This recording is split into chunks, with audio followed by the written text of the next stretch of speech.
nossa aula. Beleza. Tá gravando. Então, boa noite a todo mundo. Boa noite. Vamos lá, vamos começando devagarzinho. O povo vai chegando, vai entrando na aula e aí a gente vai prosseguindo. Então, aulas passadas, né, a gente está focando, obviamente, em direito tributário. E aí, a gente viu uma série de aspectos sobre o direito tributário, obviamente. Aula passada, aí já vou puxar a última aula, a gente viu a parte de obrigações tributárias. E aí viu uma série de características da obrigação tributária. Eu falei até de obrigações de forma geral, né? Explicando aquele negócio de obrigação principal e acessória com relação no direito tributário e no direito comum. E também falei uma parte aqui, que é essa parte que eu quero resgatar. É a diferença entre contribuinte e responsável. Só um parênteses, esse negócio do meu nariz entupido é alergia, viu? Eu tô bem, não é o coronavírus não.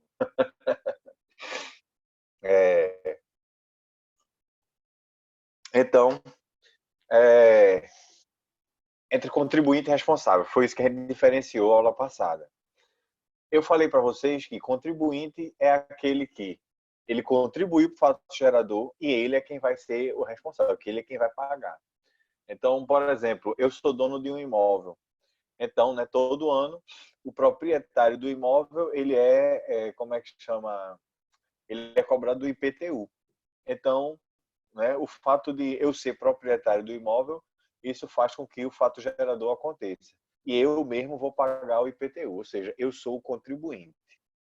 Responsável, aí acontece de uma forma diferente. Acontece quando uma pessoa, né, realiza o fato gerador, mas é outra que vai ser a responsável, que vai pagar o tributo. Essa é a diferença.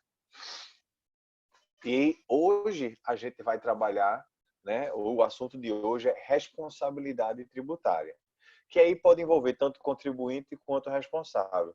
Mas muitas vezes, na aula de hoje, a gente vai falar sobre o responsável. Então é para vocês diferenciarem esses dois termos, né, com relação a quem é contribuinte e quem é responsável. Aí, de novo, o contribuinte é aquele que realiza o fato gerador e, mesmo assim, paga. Responsável, não. Ele não realizou o fato gerador, mas é ele quem vai pagar. Beleza. Então, feita essa breve introdução, vamos começar falando sobre responsabilidade tributária. O artigo 128 do CTN, do Código Tributário Nacional, ele prevê o seguinte, ele diz que responsável tributário, ele tem que estar delimitado pela lei. Então, é muito possível que uma lei, pode ser até uma lei posterior, no caso, separe aquela história do contribuinte e do responsável. Ou seja, a lei determina que determinada pessoa vai se tornar responsável pelo pagamento do tributo e não a pessoa que fez o fato gerador, que ocasionou o fato gerador. Isso aí tem que estar previsto em lei. E como é que chama? E aí pronto. Isso é possível, né, no direito tributário. Mas não precisa ficar esperando, tipo assim, toda vez a lei prevê isso, porque a lei já prevê uma série de situações em que acontece a mudança aí de responsabilidade, que aí a gente vai ver justamente essas aí. Aula passada eu já adiantei um detalhe, mas aqui eu vou falar de novo, que é a diferença entre substituição tributária e transferência tributária. Acontece a substituição tributária quando, na hora que acontece o fato gerador, já está separada essas pessoas, a pessoa que fez o fato gerador e o responsável. Ou seja, a própria lei já institui, né, que o responsável é outra pessoa, que aí vai ser outra pessoa quem vai pagar o tributo. De novo, esse é o caso de substituição tributária. Então, de novo, substituição, aconteceu o fato gerador, pronto, já está as duas pessoas lá separadas. No caso de transferência tributária, aí é diferente. No caso de transferência, o fato gerador acontece e a pessoa se torna, aí, no caso, responsável pelo pagamento. Então, aí é uma situação de contribuinte. Então, eu fiz o fato gerador, eu vou pagar o tributo. Mas aí aconteceu alguma coisa antes do pagamento ou do lançamento do tributo, aconteceu alguma coisa e aí agora a responsabilidade de pagar o tributo passou para outra pessoa. Pronto. Isso é o caso da transferência, ou seja, acontece uma coisa posteriormente ao fato gerador. No caso da substituição, na hora que acontece o fato gerador, já tem, né, a separação. No caso aqui, é posteriormente ao fato gerador. Um exemplo bem tranquilo que a gente vai ver hoje imagina aquela história, né? Eu sou proprietário de um imóvel, e aí virou o ano, eu vou ser cobrado do IPTU. Mas antes do IPTU vir para eu ser cobrado, eu pego e vendo esse imóvel. O IPTU ele segue o proprietário do imóvel. Então, na hora que eu vendi e a pessoa foi lá e registrou no cartório, o IPTU agora vai ser cobrado dessa outra pessoa. Tá aí. Isso é um caso de transferência, porque a venda aconteceu após, né, a ocorrência do fato gerador. Beleza, isso é uma introdução geral para a gente saber essa parte aí, mas agora vamos ver como é que chama, umas hipóteses aí em específico, com relação primeiro agora, com relação à substituição. E essa aí tem uma pergunta naquele questionário que eu mandei, né? Tem uma pergunta falando justamente sobre esse tópico agora que eu vou falar. Existem duas formas de substituição, né? Enfim, de substituição que eu vou falar agora. Uma é a substituição regressiva, que é a substituição, né, para trás. Outra é a substituição progressiva, é a substituição para frente. Esses são os nomes mesmo, regressiva e progressiva, ou para trás ou para frente. Por isso que eu estou dizendo. Mas agora deixa eu explicar para vocês como é que acontece. No slide, inclusive, eu até aconselho, que eu botei lá um quadrozinho meio que esquematizando como é que acontece essa substituição com um exemplo. Eu vou usar esse exemplo aqui também, mas é bom vocês olharem, né, para entender como é que acontece. Veja só, para vocês também entenderem o nome, esse nome regressiva e progressiva, então preste atenção aqui na minha explicação e no que está previsto lá no slide. A substituição regressiva, ela, como é que chama? Ela vai substituir, primeiro, parênteses aqui, que eu já estou me adiantando. Imagina uma cadeia de produção, ou seja, várias etapas em que, né, para o produto ser feito, por exemplo, essas etapas têm que acontecer na ordem respectiva. Tá aí. Então, nessa cadeia de produção, pense que incide tributo em cada uma delas. Tá aí. Muitas vezes, para facilitar até mesmo o controle e a cobrança dos tributos, em vez de o Estado, né, o fisco, ficar cobrando cada uma dessas etapas, ele pega e coloca tudo para ser cobrado numa etapa só. Normalmente é a etapa mais abrangente, que aí é mais fácil de fiscalizar e de cobrar. Então, como eu falei, imagina a cadeia de produção. Tem vários itens e várias etapas. Todas essas etapas geram tributo. No entanto, o tributo gerado por tudinho vai ser cobrado dessa daqui. Isso aqui no caso aqui, é substituição. Com esse exemplo que eu estou falando. E aí a gente vai ver o que é substituição regressiva e progressiva. Já que eu comecei falando da substituição regressiva, ela vai ser regressiva quando, nessa cadeia de produção, a ordem que eu estou botando é essa daqui. No caso, para mim, é da esquerda para a direita. Né? Então, aqui começa a cadeia de produção. E aqui vai acontecendo o resto. Aqui é a última etapa. Em vez de essa última etapa ser cobrada, quem vai ser cobrada de toda a cadeia, por exemplo, é essa aqui. Ou seja, é regressiva, porque, como é que chama? Como é que chama? Não, foi mal. Toda vez eu me confundo, essa bexiga. Deixa eu beber o café. Eu mudei só o nome, porque eu me empolguei tanto falando dessa parte de regressiva. Mas é só mudar agora progressiva. Então, vou voltar à explicação para que vocês não se confundam e eu comece do começo e tudo mais. Imagine de novo a cadeia de produção. Começa aqui, no caso, e vai aqui. Tá. Ou seja, aí eu falei que, aí volta ao meu mesmo enunciado. Aí eu falei que, em vez do Estado, né, cobrar de cada uma dessas cadeias, vai cobrar dessa daqui, que está lá atrás, por exemplo. Isso daí é uma substituição progressiva. Progressiva porque, né, para a gente colocar o nome progressiva ou regressiva, a gente vai levar em conta quem vai ser substituído. E nesse caso, quem vai ser substituído é quem está depois. Todas essas partes aqui que estão depois vão ser substituídos pela primeira, no caso aqui, pela primeira etapa. Então, é por isso que é substituição progressiva. Como é que chama? Internalizem isso aí, para que vocês aí não se confundam.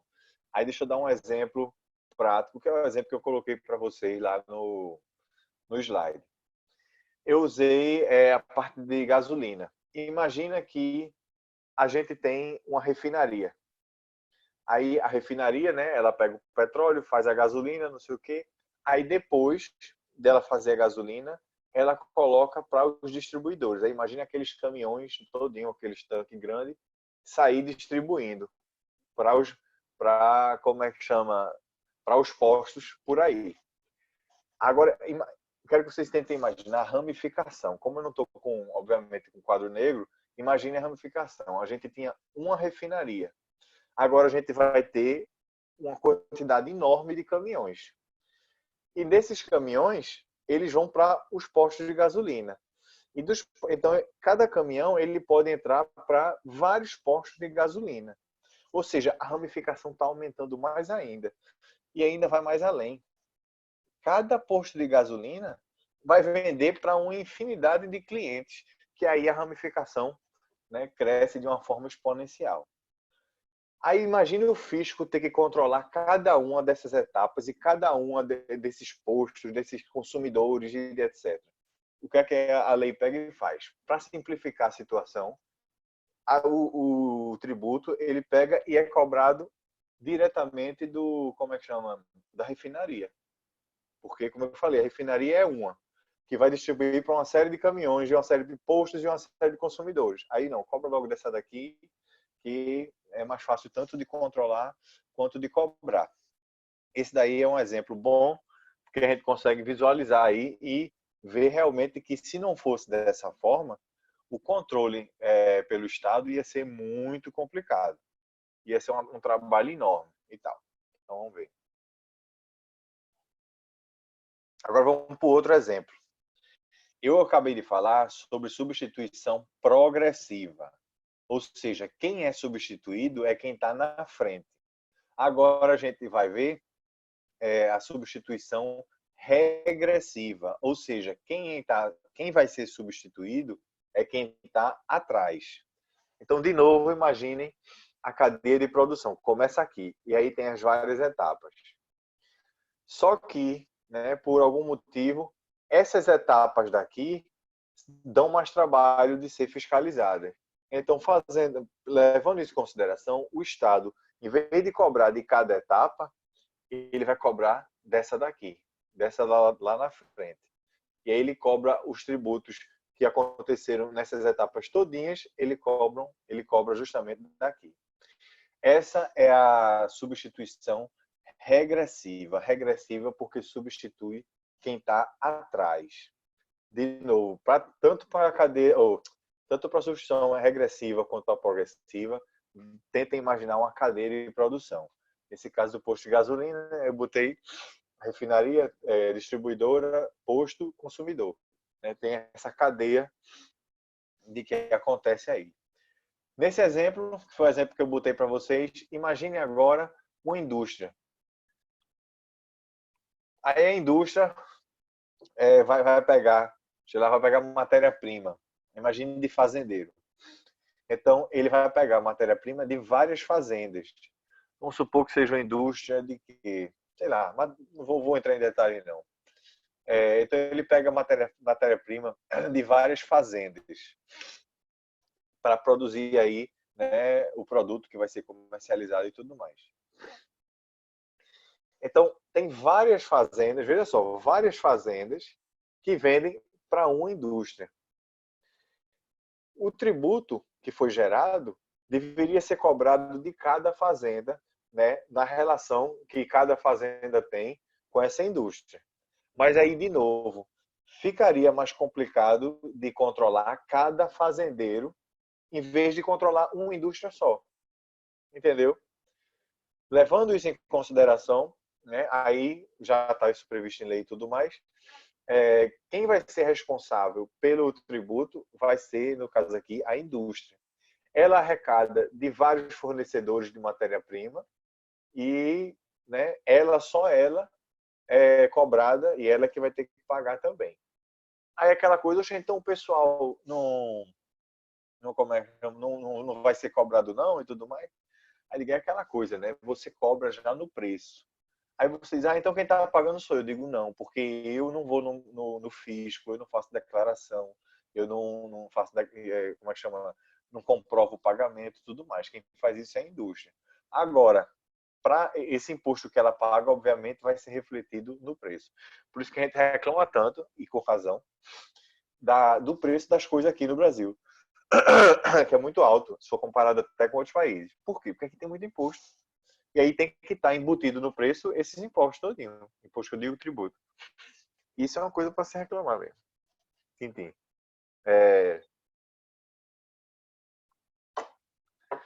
Isso aí é substituição regressiva e substituição progressiva. De novo, pensando numa cadeia de produção, vamos dizer assim, aquele que é substituído por quem está na frente, como é que chama? Aí é substituição. Peraí. Deixa eu botar o mute aqui para mim, porque eu vou tossir. Eu vou...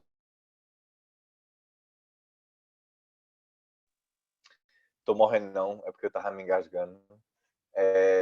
Aí pronto. Então, voltando ao que eu tava falando. Aquelas pessoas que são substituídas por quem está na frente, né? Por exemplo, o primeiro caso, como é que chama? Poxa, faz a gasolina, pô, acabei de falar, a refinaria. A refinaria faz a gasolina, dá para os caminhões e como é que chama? Os caminhões dão para o posto dá para os consumidores, etc. Então, já que a refinaria está substituindo quem está na frente, então é uma substituição progressiva. No caso aqui, já que a indústria está substituindo quem está atrás, que seriam os fazendeiros, seria uma substituição regressiva. Tá aí. E aí vocês aprenderam a lógica do porquê acontecem essas substituições e etc e tal. Vamos seguir. Isso que a gente viu foi substituição, como eu falei, progressiva e regressiva. E aí indica responsabilidade tributária. Responsabilidade tributária envolvendo aí essa cadeia, né, que a gente acabou de examinar. Mas agora pensem o seguinte. Pensem, até falando de uma forma bem simplória, pode falar até em caso de sucessão. Sucessão acontece, normalmente quando a gente estuda direito, a gente pensa logo na pessoa morrer. Né? Quando a pessoa morre, então acontece sucessão.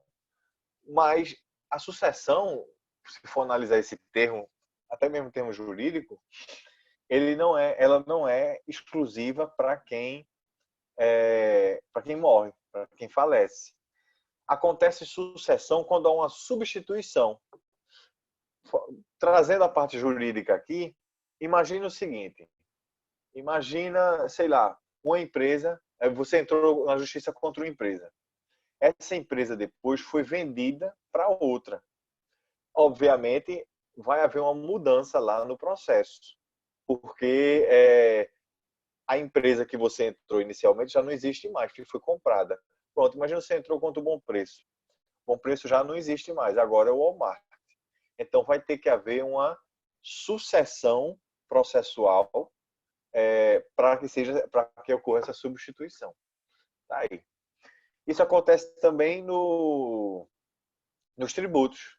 Né? A gente acabou de ver aqui, eu dei até como exemplo, que eu sou proprietário de um imóvel. E aí passou o ano, eu fui cobrado, vou ser cobrado do IPTU. Antes desse tributo chegar para mim, eu vendo o imóvel.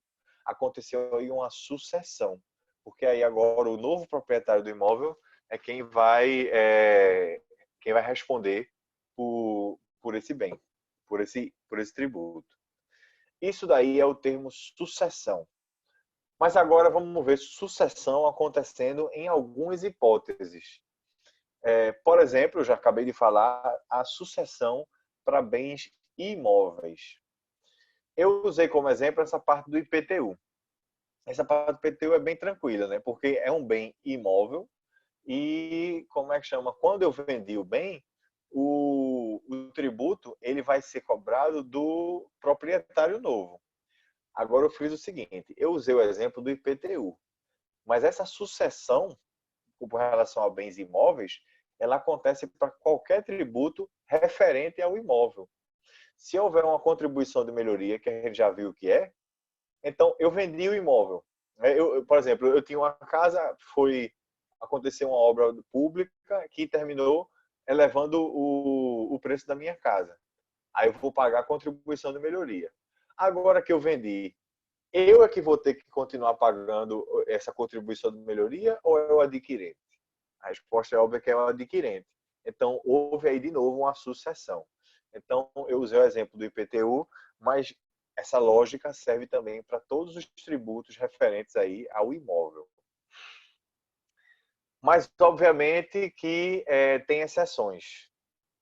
Existem duas exceções na qual o adquirente do imóvel ele não vai ser responsável pelos tributos que já existiam. Pense assim. Agora vamos ver essas exceções. Imagina que alguém, né, algum de vocês, deixa eu ver quem está assistindo a aula. A Marília, eu não sei quem é não, mas tem o nome dela aqui. Marília, ela comprou um imóvel. Sendo que na hora que ela comprou, o proprietário, né, o antigo proprietário, chegou e mostrou para ela uma quitação de todos os tributos. Ou seja, quando ela comprou, ela tinha lá a quitação de que todos aqueles tributos estavam pagos. Então, beleza, aí ela comprou e tal. Só que, posteriormente, após ela ter comprado, ter passado o imóvel para o nome dela e tudo mais, posteriormente, ela foi ser cobrada de um tributo cujo fato gerador aconteceu antes dela comprar. Ou seja, ela terminou sendo cobrada de um tributo que já tinha acontecido lá atrás. Aí vem a pergunta, oxente, mas ela não comprou com base nessa declaração, vamos dizer assim, nesse recibo de quitação? Aí digo, foi. Então, com base nesse recibo, já que ela comprou com base nisso, ela não vai ser cobrada de tributos que aconteceram, obviamente, anteriores à compra dela. Isso é uma exceção. Agora, para que vocês entendam, assim, entendam totalmente essa exceção, deixa eu explicar só um detalhe. Muitas vezes acontece o seguinte, de você, né, ter que declarar um tributo, um imposto, por exemplo, e até pagar ele, mas só depois é que esse tributo ele vai ser lançado. Ou seja, você pagou a quantia que você achava que devia, tal, para o fisco, Mas aí o fisco ainda vai fazer o trabalho dele, ou seja, ainda vai pegar aquelas informações, vai fazer o lançamento, e aí, com o lançamento, é que o fisco vai ver se efetivamente você pagou tudo ok, ou se ainda está devendo alguma coisa. Esse lançamento pode demorar bastante tempo. Quando eu digo bastante tempo, é o seguinte: o prazo de prescrição para os tributos é 5 anos. Esse é o prazo como é que chama? De prescrição. Ou seja, passou 5 anos, o Estado não pode mais cobrar o tributo respectivo lá. Às vezes esse lançamento demora tanto que quando chega aqui perto do 5º ano, ou seja, vamos dizer assim, está no 4º ano, o Estado vem e tenta chamar você para que você assine um termo de compromisso e tudo mais. Por quê? Porque quando você assume uma dívida, no momento que você assume essa dívida, acontece a interrupção da prescrição. Ou seja, zera e começa a contar tudo do começo. Então, isso é para dizer que o lançamento do tributo, ele pode demorar a acontecer. Então, agora, voltando ao exemplo que eu acabei de dizer. Quem foi mesmo que eu disse? Marília. Marília, ela foi comprar o imóvel. O vendedor foi lá e mostrou para ela uma quitação de todos os tributos. Ela foi e comprou, achando que estava devendo nada. Mas aí depois, houve o lançamento lá do tributo qualquer, e aí ela foi ser cobrada. Já que ela comprou o imóvel com base vamos dizer assim, nesse documento de quitação, ela não vai ser cobrada do tributo, né, que aconteceu lá atrás. Isso é uma exceção de que o adquirente, né, não paga, não arca com os tributos referentes ao imóvel. A outra exceção é em caso de asta pública. Eu já sei que alguns de vocês não sabem o que é asta pública. Falando de uma forma simplória e objetiva, asta pública seria tipo assim um leilão público, né? Que você vai lá para comprar, obviamente, tal. Então, isso aí seria uma asta pública. Obviamente, também não só tem leilão. Tem várias formas de asta pública. Tem leilão, tem pregão, tem propostas fechadas e tudo mais. Calma, que meu computador aqui tá fazendo barulho. Mas, imagina agora, de novo, Marília, que é a nossa investidora de hoje. Ela vai para uma asta pública para ver se compra um imóvel. Atenção, isso acontece muito, viu? Porque tem gente que consegue comprar imóvel em leilão, por exemplo, bem mais barato. Não só imóvel, qualquer tipo de bem. Bem mais barato. Né? É só ficar atento aí. Tem gente que faz isso por profissão mesmo. Fica atento aí nos leilões dos fóruns e chega lá, comparece, compra, não sei o quê. Enfim, fica a dica. Então ela vai no leilão e como é que chama? E ela vai comprar um imóvel. Vamos supor que ela quer comprar um apartamento. Aí vai lá. Obviamente vai ter os lances, né? Já que leilão tem aquela coisa do lance, tal, tal, tal, tal. Enfim, ela ganha. Ela dá o lance vencedor. E, obviamente, esse tributo, ou melhor, desculpa, esse imóvel, no caso aqui, esse apartamento, ele já tem tributos atrelados a ele. Só que a lei determina que esses tributos que já estão atrelados a ele vão ser pagos pelo preço do leilão. Ou seja, não é Marília que depois vai ter que ir atrás para pagar tributo, não. Ela não deu o lance vencedor, esse dinheiro que ela vai pagar vai ser o dinheiro que vai servir para pagar esses tributos. E aí ela fica com o apartamento nesse caso, livre de tributos. E ainda digo mais, quando é leilão, vamos dizer assim, um leilão de imóvel, acontece o seguinte: uma pessoa estava devendo e aí não pagou um tributo e aí o imóvel foi para leilão. Ou seja, já tem uma quantia devida lá atrelada àquele imóvel. Imagina que no leilão o lance de Marília, que foi o vencedor, não consegue pagar todos os tributos. Aí você diz: oxente, e agora? A Marília vai ter que pagar? Não. De novo, dela só vão poder pegar o preço que ela pagou para pagar os tributos. Se esse preço não for suficiente, quem vai pagar os tributos é aquele primeiro devedor lá, é a pessoa que estava sendo executada. Então, de novo, quem consegue comprar o imóvel através de certidão de quitação, não paga os tributos anteriores à compra, e quem compra o imóvel através de asta pública. Nesses dois casos aí, você não paga os tributos anteriores aí à sua compra. Nos outros casos, sim, né? Fora essas exceções, eu comprei um imóvel e, como é que chama? E o imóvel tem IPTU em aberto, não sei o quê, eu vou ter que pagar. Por isso que, outra dica, antes de vocês comprarem um imóvel, isso devia ser natural para todo mundo. Vão no cartório, peguem uma certidão de inteiro TU para saber se tem hipoteca no nome, no caso aqui do nome do imóvel, não sei o quê. Procurem saber se esse imóvel ele tem também tributos atrelados a ele, tributos em aberto e etc. Porque senão você compra acreditando na palavra do vendedor e aí termina aparecendo um monte de dinheiro que você vai ter que desembolsar. Essa é uma dica. Eu acabei de falar de responsabilidade tributária com relação a bens imóveis. Agora vamos ver responsabilidade tributária com base na aquisição de bens móveis. Bens imóveis, assim, isso aí é uma definição bem básica, mas só para diferenciar o óbvio, bens imóveis são aqueles que a gente não pode transportar sem haver a destruição do bem ou a diminuição considerável do valor econômico dele. Obviamente, se eu pegar uma casa e arrastar, ela vai se destruir todinha. Então, é por aí. Isso é um bem imóvel. Bem móvel não, é aquele que, né, a gente pode transportar sem haver a destruição ou a desvalorização econômica considerável do bem. Tá aí. Então, com relação a bens móveis, a lógica é a mesma. Ou seja, eu adquiri bens móveis, eu vou arcar com os tributos atrelados a esse bem. Beleza. Mas tem exceção. E agora, essa é a diferença com relação a bens imóveis e bens móveis.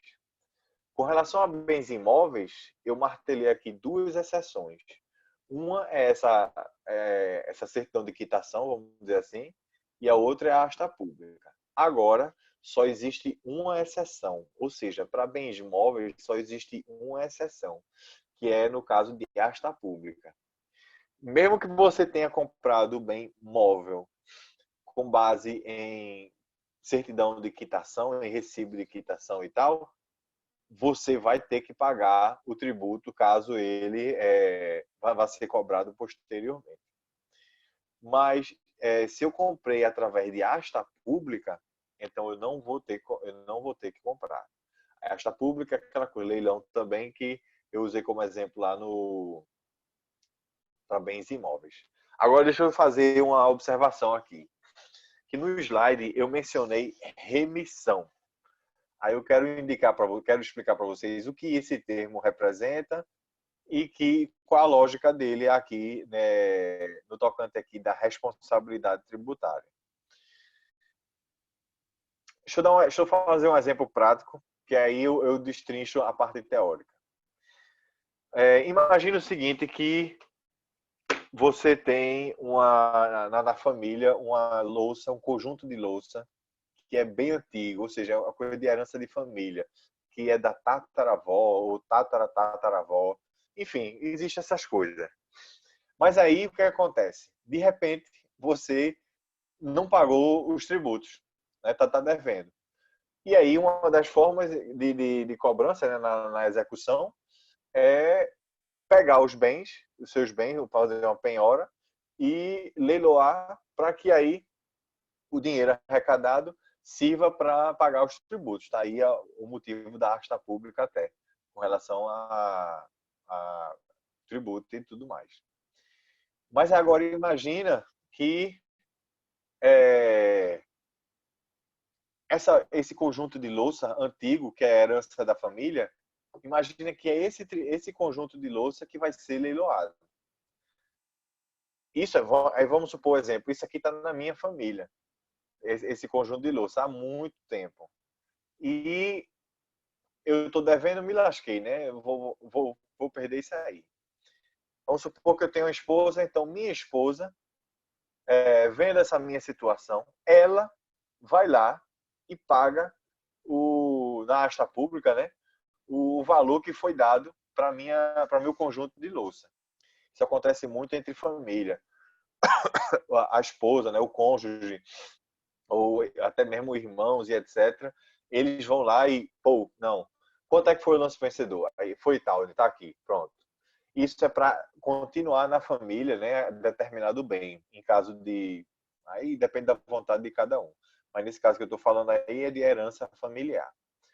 Então, como eu falei, a minha esposa foi lá e pagou lá, deu o preço do lance vencedor. Isso aí é que é a remissão. É quando acontece essa aquisição através, né, de como é que chama, de alguém próximo para manter o bem na posse daquela pessoa que está sendo executada. Então, essa pessoa que fez a remissão, que é o remitente, ele, como é que chama? Para ele se aplica as mesmas regras de, como é que chama? Oh, rapidinho, um parênteses aqui. Tem alguém no grupo escrevendo qualquer coisa com relação ao acesso. Se eu ficar parando para responder no grupo, vou atrapalhar a aula todinha. Então, por favor, alguém aí ajude o amigo de vocês. Veja qual é o grupo. Deixa eu ver qual é. Veja qual é o grupo e como é que chama? E fala lá.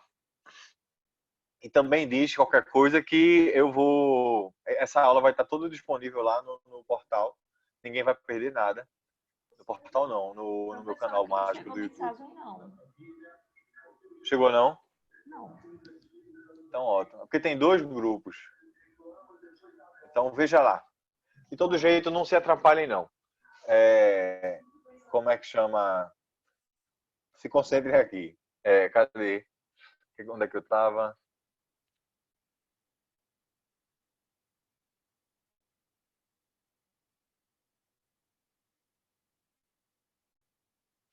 Sim. Aí falando de remissão. Aí o remitente, que é aquela pessoa próxima, né, do executado, que vai adquirir o bem, para que aí o bem permaneça na família. Como a remissão ela acontece através de uma asta pública, acontece a mesma lógica, entendeu? Ou seja, o remitente, né, ele pagou o preço, ele não vai ser cobrado como é que chama? Do valor dos impostos, do tributo. Porque é o preço que ele pagou que vai pagar os tributos. Tá aí.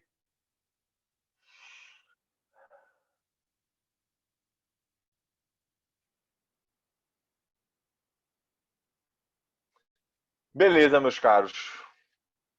Isso daí acontece na sucessão. Sucessão agora com base na aquisição de bens imóveis e com base na aquisição de bens móveis.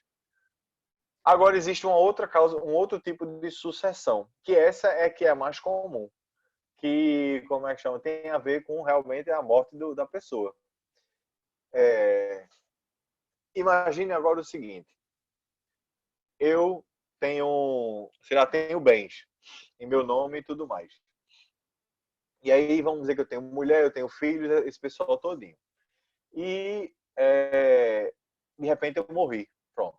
Na hora que a gente morre, todo mundo, instantaneamente acontece o espólio, se forma o espólio. O espólio é o conjunto de bens, né, que o falecido, chamado também de cujos, eu coloquei esse termo lá no slide, de cujos é o falecido, é a mesma coisa. Então, espólio é aquele conjunto de bens que o de cujos deixa para depois ser partilhado. O espólio envolve tanto as dívidas quanto os ativos, tanto o passivo quanto o ativo, porque as dívidas vão sim ser pagas.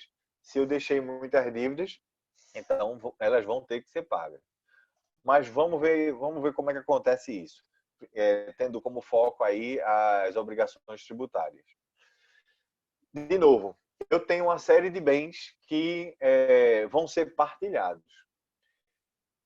Se eu tenho muitos familiares, muitos herdeiros, geralmente acontece aquela velha briga, aquela velha disputa, eu quero isso, eu quero aquilo, não sei o quê, e aí demora tempo para haver a partilha. Enquanto existe esse tempo, né, para que aconteça a partilha, o espólio todinho fica concentrado, né, porque não há ainda a partilha, está lá concentrado. Quem vai administrar esse espólio é o inventariante, porque obrigatoriamente esse espólio vai passar pelo processo de inventário e aí vai acontecer depois a partilha. Então, o inventariante é quem vai ficar administrando o espólio. E antes mesmo de haver a partilha, já deve estar acontecendo a quitação das dívidas. Tipo assim, você não precisa esperar todo mundo receber os bens para que aí agora vão pagar. Não, não, não. Já pode começar a pagar mesmo antes de haver a partilha. E quem é que vai pagar essas dívidas? O espólio, através do inventariante, obviamente. Então, começa a ser tirado, né, o valor do espólio para pagar as dívidas. Então, se eu estou devendo tributos, vai ser retirado do espólio o equivalente aí para pagar esses tributos que eu estou devendo. Beleza. Mas agora imagina que houve a partilha. Pá. Então, meus bens foram divididos. Ficou com minha mulher para lá, meus filhos para cá, e etc e tal. Saiu distribuindo. Pronto. Uma vez que houve a divisão de bens, as pessoas que obtiveram esses bens vão ficar responsáveis pelo pagamento dos tributos. Então, imagina que agora está devendo IPTU a casa. E a casa ficou com minha esposa, minha esposa sobrevivente. E então ela vai pagar lá esse IPTU, esse relativo ao IPTU. E assim serve para todos os outros tributos com relação a todos os outros bens relativos aí à partilha. Mas agora deixa eu frisar um detalhe. Não, já já eu falo sobre isso. Tem um detalhe que muita gente pergunta, que é o seguinte, que eu vou falar isso, eu vou falar agora, depois vou repetir, por isso que eu não ia falar, mas vou adiantar logo. Imagina que eu tenho uma casa. A casa custa, sei lá, vamos dizer que está na faixa de R$ 200.000, mas eu estou devendo 300 mil de IPTU. E aí? Então quer dizer que, vamos supor que minha esposa ela vai ficar com a casa, ou seja, vai ter que vender a casa e mesmo assim vai ter que dar R$ 100.000 para o município. Aí eu digo, não. A responsabilidade dos herdeiros, ela existe até o limite da herança. Ou seja, minha esposa ganhou quanto, né, teoricamente, quanto de herança? 200 mil. Quanto é que eu estou devendo? 300 mil. Ela só vai poder pagar 200 mil. Isso é o que é. O herdeiro ele é responsável pela dívida até o limite da herança. Ou seja, é a herança que vai determinar o quanto o máximo que eu vou poder pagar. Pronto. Isso é um detalhe, mas é importante. O que mais aqui já expliquei? Agora vem uma parte muito importante. E essa aqui eu quero que vocês prestem atenção. Por quê? Porque aula passada eu adiantei uma forma de sucessão. Sucessão e de responsabilidade tributária. Que foi falando sobre aquisição de bens em processo de falência. Porque, infelizmente, isso é um dado que eu lamento muito, vão haver falências aqui no Brasil. E já várias empresas, principalmente as menores, já fecharam, porque quem está nesse estado de isolamento. E, infelizmente, é como eu digo, eu lamento demais essa situação. essa situação vai aumentar. Mas uma outra coisa que pode acontecer vai tocar justamente no ponto que eu vou abordar agora, que é a aquisição de empresas. Alguém falar? Pode falar. Sim, aí é a aquisição de empresas. Porque imagine só, a minha empresa ela é boa, ela é grande. Ou vamos botar até que é média.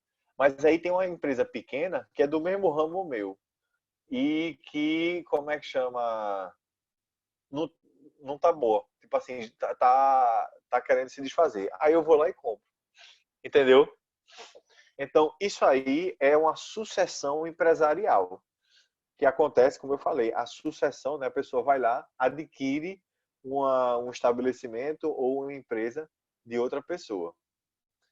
Pronto. Isso também pode vir a acontecer, eu acredito que também vai acontecer um bocado nos momentos pós-isolamento. E o que é que acontece com relação aos tributos? Em termos de sucessão empresarial. Pronto, isso aqui é importante. É importante. Vamos dizer o seguinte, a lógica inicial é fácil, né? É aquela coisa. Se eu compro o estabelecimento e eu, como é que chama? Deixa eu começar de outro lado. Vamos pensar na parte de venda. Se eu vendo o estabelecimento, então aquele que comprou é que vai ficar responsável pelos tributos. Tá aí, beleza. Então, como eu falei, essa parte inicial é fácil. É fácil. Aquele que comprou o estabelecimento e vai continuar no mesmo ramo, ele fica responsável pelos tributos. Então, vou dar um exemplo bem tranquilo para vocês. Eu me lembro que isso foi perguntado, eu estava assistindo uma aula, não era nem formado ainda, mas que perguntaram isso. Ali no centro de convenções tem um parque de diversão, né? Todo mundo já foi, deixa eu ver, todo mundo já foi. É o Mirabilândia. Antes de ser Mirabilândia, qual era o parque que tinha ali? Não sei se aí eu não sei se vocês se lembram. Era o Play Center. E aí perguntaram numa aula pro professor se o tipo assim, quando acontecesse a sucessão empresarial, se a pessoa ficasse no mesmo ramo, ela estaria, vamos dizer assim, livre de pagar os tributos. Aí o professor disse, não, não, não, não. Aí ele deu como exemplo justamente isso. Por exemplo, aquele que comprou, o Mirabilândia que comprou o Play Center, ele está no mesmo ramo de atividade, praticamente só fez mudar o nome, né? De Play Center para Mirabilândia. Então, ele vai pagar todos os tributos que eram devidos pelo Play Center. Entendeu? Isso aí é com base aí em quem compra. Então, quem compra, ele arca sim com os tributos.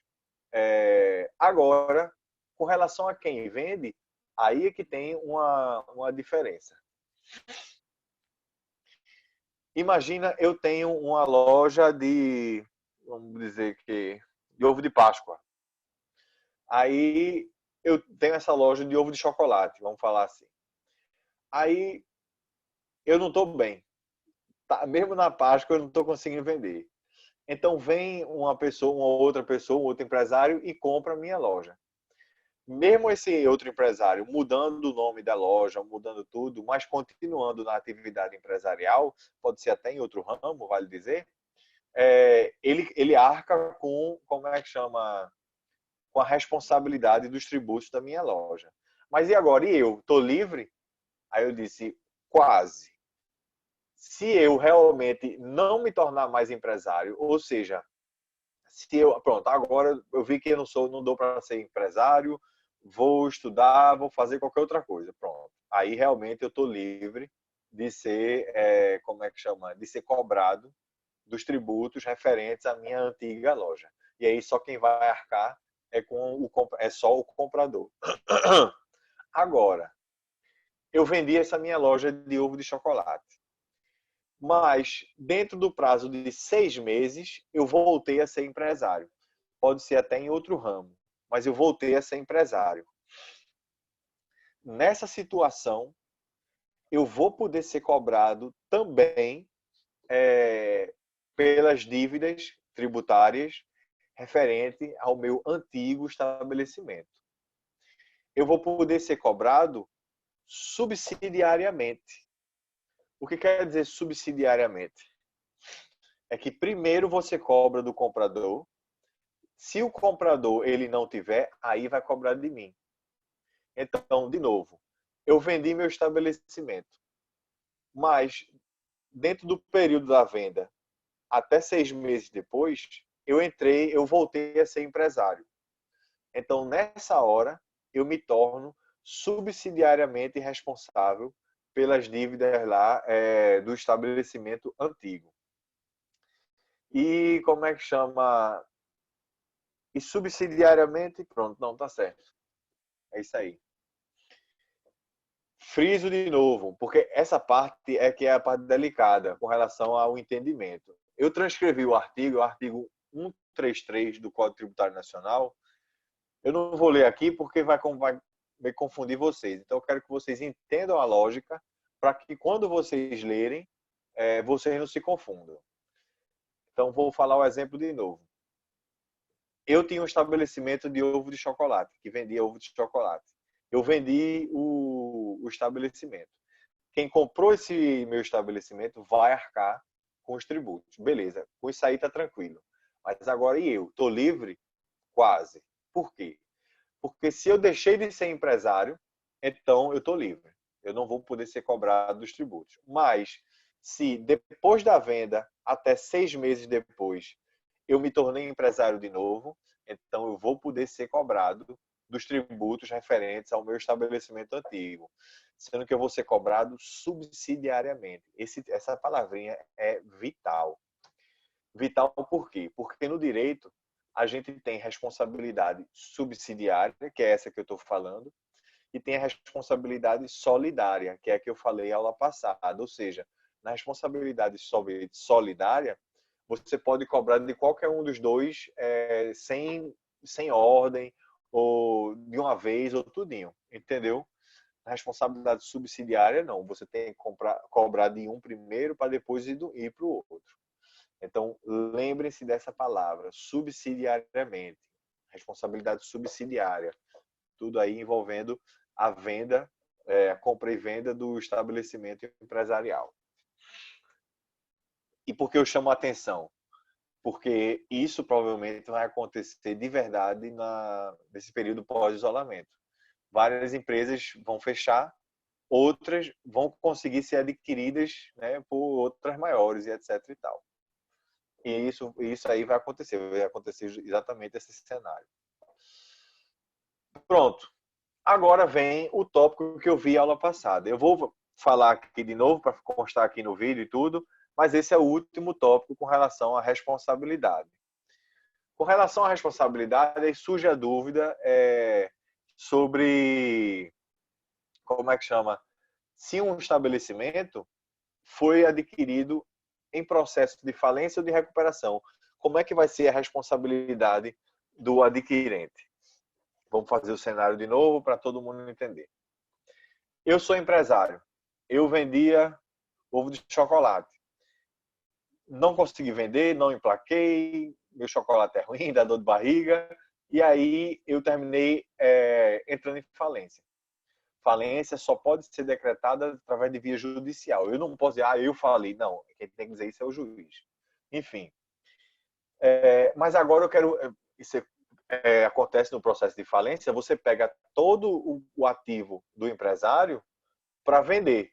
No caso aí, em leilão e tudo mais, para ir pagar todo mundo, pagar os credores. Isso acontece dentro do processo de falência. Ou seja, pega o ativo, vende e paga os credores. E agora, imaginem vocês, a nossa, como é que chama? Investidora é Marília, né?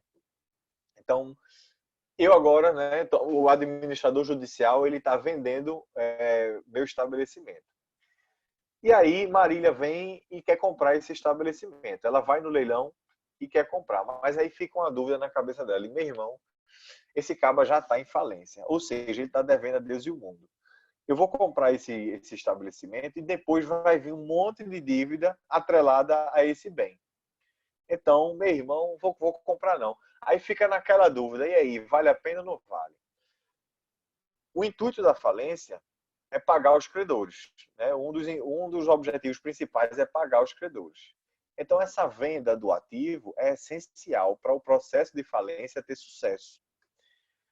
Consequentemente, essa resistência de comprar o ativo do empresário falido é ruim para a falência. Entenderam? Porque aí vai ser mais difícil conseguir dinheiro para pagar os credores. Vendo isso, a lei previu certas medidas para estimular a compra de ativos de empresas que estão em processo de falência. Então, nesse caso aqui, levantando essa pergunta que eu trouxe, Marília não precisa se preocupar, porque a lei diz que se você comprar, né, bens que são objeto de processo de falência e recuperação, esses bens vêm livres de dívidas, seja dívidas trabalhistas, dívidas mercantis ou dívidas tributárias. Então, se ela comprar meu estabelecimento, ela vai pegar esses bens livre de qualquer dívida. Isso também é uma das hipóteses que, infelizmente, vai acontecer nesse período após isolamento, porque várias empresas vão falir ou vão fechar de vez. Não é obrigatório você falir para fechar. Você pode fechar e sem precisar de falência. Falência acontece, como eu falei, através de via judicial e etc. Eu lamento muito essa parte de falência, obviamente, porque isso indica que a empresa fechou. Se a empresa fechou, não tem mais empregado, aí os empregados, né, os trabalhadores não vão ter o dinheiro para a família e tudo mais, não vai ter mais tributo, que aí o tributo servir para todo mundo. Isso aí tem um impacto até também nos fornecedores. Imagina, eu vendia chocolate, então eu tenho fornecedor de chocolate, fornecedor de papel, fornecedor de tudinho, até mesmo energia e tudo mais. Eu vou ter que cancelar todos esses contratos.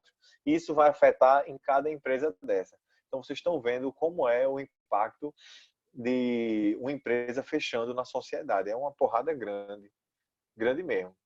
Então, enfim, se vocês quiserem, depois a gente filosofa sobre isso. Mas com relação à responsabilidade tributária, eu vou cobrar só essas de vocês. Eu friso de novo, só para fazer um apanhado geral, daquela responsabilidade por substituição regressiva e progressiva. Porque eu sei que elas, apesar de que elas não são tão complicadas, uma vez que você entende a lógica, você, beleza, realmente captei. Mas elas, às vezes, surgem, através delas surge um monte de perguntas e tudo, o pessoal fica com dificuldade de entender. Então, dêem uma olhada, estudem, vejam na internet, obviamente, a gente pode não estar com um livro, mas na internet tem tudo que é artigo, tem tudo que é exemplo, então é só procurar pela internet e assimilem essa parte de responsabilidade tributária progressiva e regressiva. Depois, vejam a parte de sucessão. Aí a sucessão é praticamente o resto todinho que a gente viu, que tem a ver com bens imóveis, bens móveis, a sucessão empresarial, a sucessão causa-mortes. Causa-mortes é um termo em latim, mas indica quando a pessoa morre, né? O nome já está meio que entregando. E a sucessão através de falência e recuperação judicial. Para que não fique dúvida, eu falei de falência. Acho que falência todo mundo já escutou esse termo, sabe que a empresa quebrou e não tem mais chance. A recuperação judicial, às vezes, tem gente que pode não ter escutado sobre isso. E aí, a recuperação judicial, o nome já está dizendo, que é a empresa vê chances de se recuperar e apresenta lá um tipo de ação, faz um pedido para entrar no procedimento de recuperação judicial. O intuito da recuperação é fazer com que a empresa se recupere. Agora eu friso também porque eu sei que isso me perguntam direto. Na recuperação judicial, é a própria empresa quem tem que se recuperar. Ela não vai receber dinheiro do governo, ela não vai receber incentivo, não. É a própria empresa que apresenta um plano de recuperação e, através desse plano, ela consegue se recuperar. Agora, ela pode prever, por exemplo, abatimento de dívidas, parcelamento de dívidas e etc. Aí vai ter que estar no plano. Quem aprova o plano de recuperação são os credores, ou seja, são os principais interessados nisso aí. Se eles não acharem que aquilo é verdade, não acharem que vai ser possível essa recuperação, eles rejeitam o plano e a empresa vai falir. Entendeu? Pronto, isso só explicando de uma forma bem geral o que é a recuperação judicial. Porque essa parte de dizer que a empresa vai receber incentivo do governo, não. Isso não faz parte da recuperação. A empresa vai conseguir dinheiro do banco, também não. Isso não faz parte da recuperação. É a própria empresa quem tem que sair do atoleiro. A moral da história é essa. Tá aí, meus caros. Eu não vou dar uma aula muito grande hoje. Como é que chama? Vai acabar aqui. E esse é o último assunto que a gente viu sobre direito tributário. Na próxima aula, a gente vai ver já, aí vai começar a ver direito do trabalho, né? Que vai ser o próximo foco aí do semestre. Essa aula, esse assunto aí, é o último assunto também da P1. Eu acho que tem uma questão que envolve justamente, acho que responsabilidade tributária progressiva e regressiva. Não é difícil, como eu falei, usem a internet ajuda. Muitas pessoas já me entregaram até, mas quem não entregou pode me mandar por arquivo de Word e PDF e mandem pelo portal, que é mais seguro para vocês e para mim também, que fica lá registrado. Beleza. O que mais? Que mais? Ah, pronto, é isso. A aula que vem, como eu falei, vai ser direito do trabalho, e aí acabou o direito tributário. Se tiverem qualquer dúvida, não sei o que faço. Não, tô brincando, pode perguntar. Por falar nisso, alguém tem dúvida? Manda semana que vem. No caso, eu já adiei, né? Ia ser para hoje como é que chama? A entrega, mas aí já ficou para semana que vem. Cadê meu mouse? Aqui. Então, dia 17. Essas perguntas não são difíceis, não adianta chorar, mas façam elas. Por quê? Porque eu sei que tem outras disciplinas. Essa disciplina, eu não estou botando umas perguntas muito difíceis, então aproveitem, se livrem logo para focar em outras disciplinas que talvez sejam mais trabalhosas e tudo mais. Essa é uma dica aí para vocês. Pronto. Mais dúvidas? Podem perguntar. De novo, se o pessoal do grupo, seus colegas ficarem falando, e vou perder a aula, como é que pode? Não vai ter problema. Como eu falei, a aula vai estar no canal lá do YouTube e ninguém vai perder nada. Por isso que eu falei, por isso que eu fiz essa aula. Teve gente que quis assistir, vocês estão aí. E como é que chama? E todo jeito tá lá. Então ninguém vai perder nada. Eu não vou fazer um negócio para prejudicar vocês. Pronto, eu vou encerrar aqui, deixa eu parar a gravação.